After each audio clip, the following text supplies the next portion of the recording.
En la vasta y arenosa extensión del tiempo, ningún título inspira más asombro que el de faraón. No eran simplemente reyes. Eran la encarnación de los dioses en la tierra.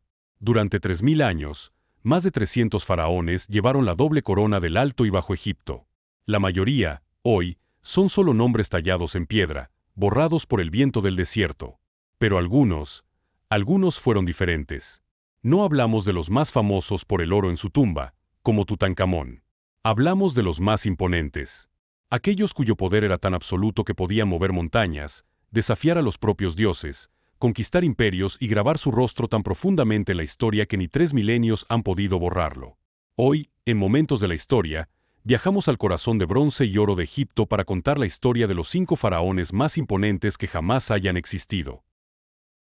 En el puesto número 5, tenemos al faraón que nos demostró que el poder más imponente es la capacidad de destruir ideas, Akenatón, el faraón hereje. Su nombre original era Amenofis IV, pero la historia lo recuerda como Akenatón. Reinando aproximadamente del 1353 al 1336 a.C., subió al trono en el apogeo del poder egipcio, pero no le interesaban las conquistas de su padre. Tenía una obsesión. Durante 2000 años, Egipto había adorado a un panteón de dioses complejo: Amón-Ra, Osiris, Isis, Horus. Eran la base de la sociedad, la economía y el poder. Akenatón decidió que todos estaban equivocados. Su poder fue ideológico. En un acto de audacia que hoy nos costaría imaginar, Akenatón abolió a todos los dioses de Egipto. Proclamó que solo existía una deidad verdadera, el disco solar, Atón. Y no solo eso. Despidió a los sacerdotes de Amón-Ra, el clero más poderoso del imperio, y borró sus nombres de los templos. Su poder era tan absoluto que obligó a una de las civilizaciones más religiosas de la historia a abandonar milenios de tradición. Literalmente, movió la capital de la Gran Tebas a una ciudad nueva que construyó de la nada en medio del desierto, Aketatón, el horizonte de Atón. Claro, su revolución no duró. Tras su muerte, Egipto borró con gusto su herejía y su ciudad fue abandonada. Pero durante esos 17 años de reinado, un solo hombre tuvo el poder de mirar a los dioses a la cara y decirles: ustedes ya no existen.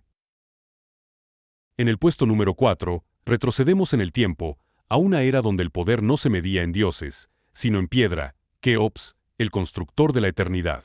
Keops, o Jufu, como lo conocían sus súbditos, gobernó durante el Imperio Antiguo, alrededor del 2589 al 2566 a.C.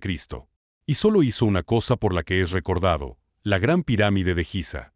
Hoy vemos esta estructura y nos preguntamos ¿cómo lo hicieron? Pero la pregunta más imponente es: ¿qué clase de hombre tenía el poder para ordenarlo? El poder de Keops fue logístico y absoluto. Su pirámide no fue construida por esclavos, como Hollywood nos ha hecho creer, sino por la nación entera. Fue el proyecto Apolo del mundo antiguo. Keops tenía un control tan centralizado sobre Egipto que pudo movilizar a decenas de miles de trabajadores calificados, arquitectos, canteros, matemáticos, panaderos y cerveceros, y mantenerlos trabajando en un solo proyecto durante más de 20 años. Desvió la economía entera del reino para un solo propósito: su tumba. Su poder imponente fue la capacidad de organizar una sociedad entera como un solo mecanismo, con él como único engranaje. La Gran Pirámide no es solo un monumento, es un testamento de 2.300.000 bloques de piedra a la voluntad de un solo hombre. Un edificio que permaneció como la estructura más alta del planeta durante 3.800 años.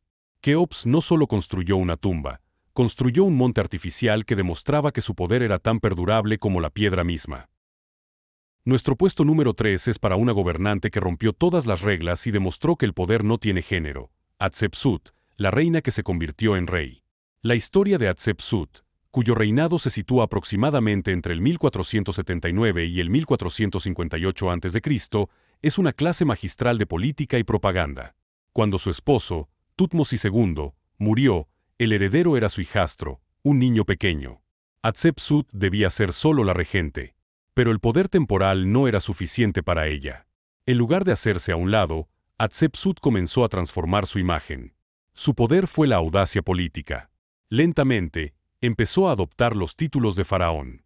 Y luego, dio el paso final: se proclamó a sí misma rey de Egipto. En las estatuas, ordenó que la representaran con el cuerpo de un hombre y la barba ceremonial postiza de los faraones. No estaba pretendiendo ser un hombre, Estaba declarando que el rol de faraón era suyo. Fue tan imponente que silenció a todos sus rivales en la corte. Y su reinado fue brillante. En lugar de centrarse en la guerra, se centró en la economía. Lanzó la expedición comercial más famosa de la historia de Egipto a la mística tierra de Punt. Construyó uno de los templos más bellos que existen, Deir el-Bahari. Fue tan poderosa, que cuando su hijastro finalmente creció y tomó el trono, intentó borrarla de la historia, cincelando su nombre de los monumentos. Pero el poder de Hatshepsut fue tan imponente que ni siquiera su sucesor pudo borrar su legado. En el puesto número 2, tenemos al hombre que heredó el trono de Hatshepsut y desató su furia militar sobre el mundo, Tutmosis III, el Napoleón de Egipto. Si el poder de Hatshepsut fue la diplomacia, el de Tutmosis fue el acero. Durante 20 años, mientras su madrastra gobernaba, él fue corregente. Su largo reinado oficial abarca del 1479 al 1425 a.C., pero fue relegado al ejército. Y mientras ella comerciaba, él entrenaba. Cuando Hatshepsut murió alrededor del 1458 a.C., Tutmosis III subió al trono no como un político, sino como el general más preparado que Egipto jamás había visto. Su poder imponente fue su genio militar. No se conformó con mantener las fronteras, las hizo explotar. Lanzó 17 campañas militares en 20 años y nunca perdió una sola batalla. Su momento cumbre fue la batalla de Megido. Una coalición de reyes cananeos se rebeló. Sus propios generales le rogaron que tomara la ruta segura. Tutmosis los ignoró. Eligió un paso montañoso tan estrecho que su ejército tuvo que marchar en fila india. Fue una apuesta demencial. Pero Tutmosis lideró la carga él mismo. Emergieron del paso directamente en el campamento enemigo, que estaba completamente desprevenido. La victoria fue total. Tutmosis III transformó Egipto de un reino rico a un imperio aterrador. Fue el faraón guerrero por excelencia. Y en el puesto número 1, el faraón que combinó el poder militar de Tutmosis, el poder constructor de Keops y el poder propagandístico de Hatshepsut. El hombre cuyo ego era tan grande como el propio Egipto, Ramsés II, el Grande. Si hoy cierras los ojos y piensas en un faraón, es probable que estés pensando en Ramsés II. Y eso no es casualidad. Él se aseguró de ello. Su poder imponente fue la maestría de la propaganda. Gobernó durante 66 años, desde el 1279 hasta el 1213 a.C., tuvo más de 100 hijos y su nombre está en más monumentos que el de ningún otro faraón. Su momento decisivo fue la batalla de Cadés contra los hititas. Aunque en realidad el resultado fue un empate diplomático, Ramsés la narró como una victoria total. Él no solo reportó la historia, la escribió a su favor. Y luego, construyó. Vaya que construyó. Terminó la colosal sala hipóstila de Karnak. Pero su obra maestra fue a Abu Simbel. No construyó un templo, talló una montaña a su imagen y semejanza. Esos 4 colosos de 20 metros de altura no son solo estatuas, son una declaración de poder.